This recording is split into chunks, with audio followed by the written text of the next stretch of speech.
Maagang bumigat ang daloy ng trapiko sa kahabaan ng North Luzon Expressway ngayong unang araw ng FIBA World Cup. FIBA fever na nga, kaya mga Gilas fans na maagang bumiyahe pa Bulacan, naipit tuloy sa bumper-to-bumper traffic. Para sa detalye, makikibalita tayo live mula sa NLEX Marilao kay Gio Robles. Gio, gaano kalala ang traffic dyan?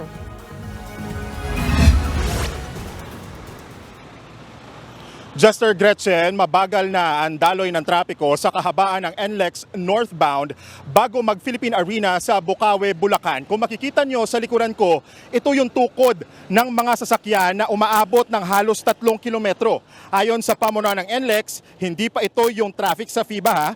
Isinara kasi ang bahagi ng NLEX Marilao Interchange Bridge simula alas 8 kagabi. Ayon kay NLEX Senior Manager Robin Ignacio, nakitaan ng bitak ang ilalim na bahagi ng tulay kaya kailangan isa ilalim sa emergency repairs. 2 sa 4 na lane sa ilalim ng tulay ang kinailangang isara.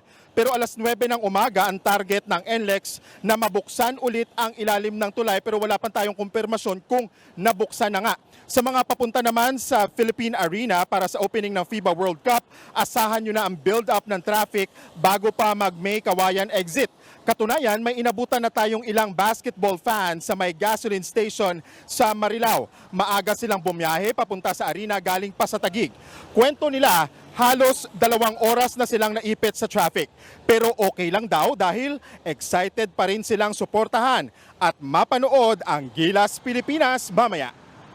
Sold out na yung Magasan maraming manonood kaya maaga tayo. Go, go! Go Pilipinas! Laban! Puso!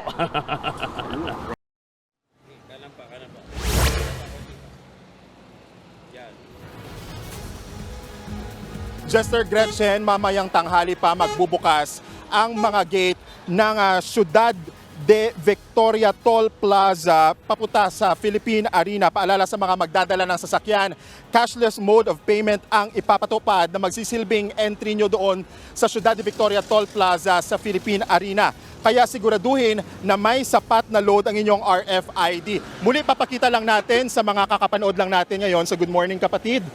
Ito yung sitwasyon sa kahabaan ng NLEX northbound bago mag-Philippine Arena sa Bukawi, Bulacan.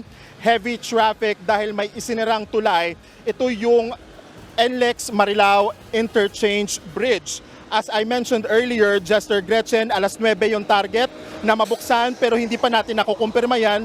Sa ngayon kasi nakikita natin na heavy pa rin yung traffic kaya siguro patuloy pa rin yung pagsasaayos doon. At yan muna ang latest dito sa NLEX sa bahagi ng Marilao northbound. Balik sa inyo. 4 p.m. pa naman yung unang game, pero mas maganda. Nakita nyo naman na umalis tayo ng maaga para di sumakit ang ulo. Maraming salamat, Gio Robles. Mga kapatid, Lucy Cruz Valdez po, maging maalam at may pakialam sa mga napapanahong balita sa bansa. Tumutok at mag-subscribe sa News 5 social media pages.